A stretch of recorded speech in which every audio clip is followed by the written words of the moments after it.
मेरो जीवनको सबैभन्दा मूल्यवान सम्पत्ति हौ तिमी। तिमी मेरो जीवनमा आएदेखि मायाको नयाँ परिभाषा मैले महसुस गरेको छु। तिम्रो मायाको अघि मैले कोर्ने शब्द पनि चिनी बिनाको चियासरी फिक्का महसुस गरेको छु।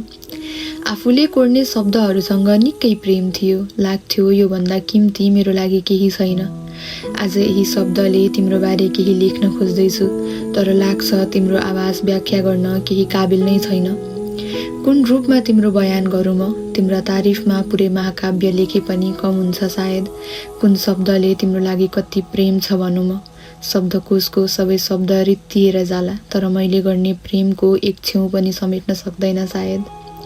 तिमी न्यानोपन हौ त्यो कठ्याङ रिदो जाडोको, तिमी वर्षा हौ त्यो सुक्खा खडेरीपनको, तिमी प्रकाश हौ त्यो डरलाग्दो अन्धकारको, अनि तिमी आशा हौ यो विरक्त लाग्दो जिन्दगीको। तिमीलाई हेर्दा यी मेरा नयन कहिल्यै थाक्दैनन्। लाग्छ तिम्रो आँखा पुरै ब्रह्माण्ड